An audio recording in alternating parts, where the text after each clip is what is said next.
Votre smartphone ou tablette vous a-t-il déjà causé des soucis de signal réseau ou des problèmes de sécurité?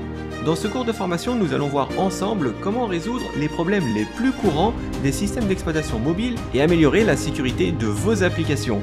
Je vais vous guider à travers les étapes nécessaires pour garder vos appareils mobiles sécurisés et performants.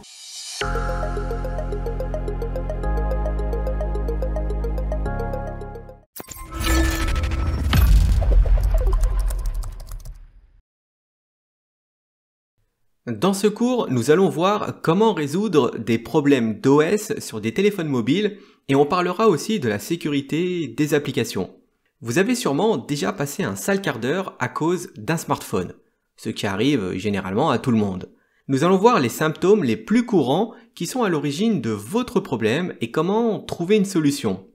Et on commence par la perte ou l'affaiblissement de votre signal réseau, ce qui cause des difficultés pour émettre ou recevoir des appels. Ce phénomène intervient principalement pour trois raisons. La première, c'est que votre appareil mobile peut être bloqué par votre opérateur. C'est-à-dire que votre carte SIM ou même votre smartphone peuvent être enregistrés sur la liste noire des opérateurs, ce qui cause cette interruption de service. La deuxième raison, c'est que vous ne vous trouvez pas dans une zone de couverture d'un des opérateurs téléphoniques. Plus vous serez proche d'une antenne, meilleure sera la réception de données. Et la dernière raison, c'est que cela peut provenir d'une panne de l'antenne de votre mobile ou bien d'une application malveillante qui cause ce problème. Passons à un tout autre problème qui est une diminution rapide de votre batterie. Si vous estimez que votre batterie se vide plus rapidement que d'habitude, vous pourriez essayer trois choses avant d'envisager de la changer. La première chose à vérifier, c'est que la luminosité de votre écran n'est pas trop élevée. Parfois on s'en rend pas forcément compte, mais au lieu d'avoir un réglage de luminosité en automatique, elle se retrouve paramétrée constamment à fond. Plus vous diminuez la luminosité et plus vous optimisez la durée de vie de votre batterie. La deuxième chose à vérifier, c'est de s'assurer que vous n'avez pas trop d'applications qui tournent en arrière-plan. Selon le modèle de votre appareil mobile, vous devez bien faire attention à ne pas avoir trop d'applications qui tournent en tâche de fond. Pour être sûr d'avoir fermé toutes vos applications, vous pouvez redémarrer votre téléphone et ça ne lui fera pas de mal. La dernière chose à vérifier, c'est de scanner avec un antivirus votre appareil pour rechercher d'éventuels logiciels malveillants. Les malwares s'exécutent généralement en arrière-plan et consomment énormément de mémoire et de réseau, ce qui cause forcément un vidage rapide de votre batterie. Passons maintenant au problème de connexion très lente ou de perte de données. Si vous n'avez plus du tout de connexion réseau, alors l'idéal serait de vérifier que votre appareil ne soit pas en mode avion ou bien que le réseau de données cellulaire ne soit pas désactivé. Car sinon, vous ne recevrez que les appels mais aucune notification de vos réseaux sociaux préférés. Si vous avez un signal mais qu'il se trouve très faible, eh bien, comme on l'a vu juste avant, il sera intéressant de vous rapprocher de la source afin d'augmenter la qualité de réception. Et si même en ayant un très bon signal, vous vous rendez compte que la réception de données est très lente, c'est sans doute parce que vous avez atteint les limites de votre forfait. Et donc, vous passez automatiquement en vitesse limitée. Passons à un tout autre problème qui est aussi un danger pour la sécurité. Il s'agit de la connexion non autorisée à un réseau Wi-Fi. Se connecter à un réseau public de Wi-Fi est un risque pour la sécurité de vos données, mais aussi pour les performances de votre appareil. Par défaut, de nombreux appareils sont configurés pour accéder à n'importe quelle connexion sans fil en priorisant la qualité du signal. En général, les Wi-Fi publics permettent aux appareils mobiles de s'y connecter automatiquement, ce qui est un risque pour votre appareil car ces Wi-Fi ne sont pas du tout des connexions sécurisées. Et cela peut même être un piège d'une personne malveillante, que l'on peut aussi appeler un pirate. C'est pourquoi vous devez vous assurer que cette fonctionnalité est bien désactivée par défaut sur votre appareil mobile.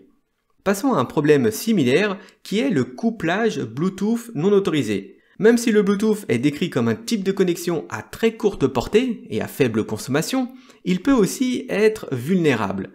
Si votre Bluetooth est activé en permanence, alors notre pirate des Caraïbes pourrait tenter de s'y connecter. Même si généralement l'accrochage automatique est désactivé par défaut, mieux vaut ne pas le laisser ouvert constamment. Bon, j'avoue, c'est assez difficile, surtout si on a des kits main libre ou montres connectées. Après, c'est beaucoup moins risqué que d'accrocher une borne publique en Wi-Fi. Passons à un tout autre problème qui est la perte de ces données personnelles. Les personnes malveillantes profitent généralement de failles de sécurité sur nos appareils mobiles pour s'y introduire et voler des données. Ce type de problème peut être soit malveillante ou accidentelle. Quand on dit accidentel, c'est dans le cas où vous perdez vos données parce que vous ne les avez pas sécurisées après les avoir confiées à une personne. Et le terme malveillant, c'est dans le cas où notre fameux pirate arrive à s'introduire dans vos données personnelles.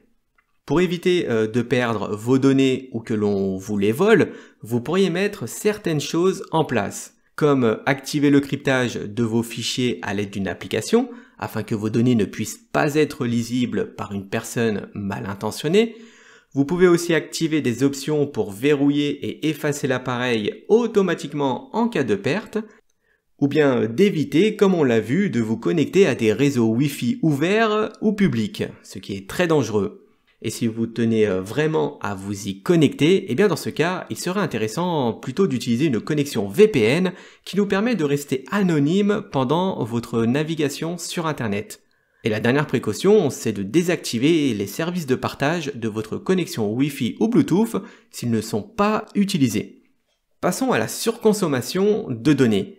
Si votre téléphone reste inactif pendant une bonne partie de la journée et que vous avez une surconsommation de données, alors c'est que votre appareil subit une utilisation abusive par une application ou une personne malveillante. Ce type de problème peut avoir un impact sérieux sur l'utilisation de vos données, mais aussi sur la durée de vie de votre batterie.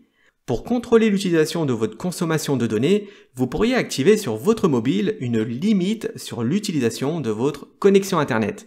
Que vous soyez avec Android ou Apple, cette fonctionnalité se trouve dans les paramètres réseau de votre appareil mobile.